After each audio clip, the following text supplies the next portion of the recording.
ആരും അങ്ങനെ ഒന്നും ഫ്രീ ആയിട്ട് കൊടുക്കണില്ല. എല്ലാവരും ഇതുപോലത്തെ ലിങ്ക് കണ്ടിട്ടുണ്ടാവും അല്ലേ? കണ്ടിട്ടില്ലേ?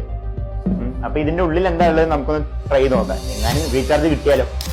അപ്പൊ ഇതുപോലെ ഒരു ലിങ്ക് ഞാൻ ജനറേറ്റ് ചെയ്തിട്ടുണ്ട്. അപ്പൊ ഞാൻ GCയുടെ ഗ്രൂപ്പിലാണ് ഇടുന്നുണ്ട്.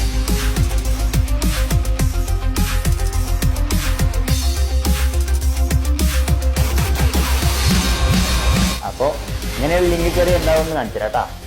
കണ്ടില്ലേ? നിങ്ങളുടെ ഡീറ്റെയിൽസ്, IP അഡ്രസ് എല്ലാം കിട്ടിയിട്ടുണ്ട്.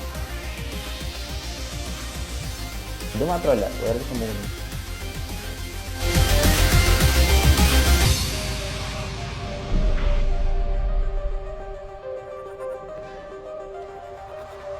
ഓക്കെ, അപ്പൊ ഇതുവരെ നിർത്തുകയാണ്. അപ്പൊ നിങ്ങൾ എന്ത് ചെയ്യും? ഇതുപോലത്തെ ലിങ്ക്സ് വന്നാൽ എന്ത് ചെയ്യണം? ഓപ്പൺ ആയിട്ട് നിൽക്കണം. ആരും അങ്ങനെ ഒന്നും ഫ്രീ ആയിട്ട് കൊടുക്കണില്ല. അപ്പൊ അത് അറിയണം. അതേപോലെ ഇതേപോലെ വേറൊരു ടൈപ്പും ഉണ്ട്. ഈ ഫെസ്റ്റിവൽസ് ആണ്, ഓണം, ബർത്ത്ഡേ സെലിബ്രേഷൻ എന്നൊക്കെ പറഞ്ഞിട്ട്. അതാവുമ്പോഴും ഇതേ അവസ്ഥയാണ്. അപ്പൊ മാക്സിമം ഇങ്ങനത്തെയൊക്കെ ഫേക്ക് ആണെന്ന് അറിഞ്ഞു വെക്കണം. ഓക്കെ, അതിന് വേണ്ടി ചെയ്താണ്. നിങ്ങളുടെ IP അഡ്രസ് മാത്രമല്ല, നിങ്ങളുടെ ഫോണിന്റെ ആക്സസ്, നിങ്ങളുടെ ഗാലറി എല്ലാം കിട്ടും ഇതുപോലെ. ഓക്കെ.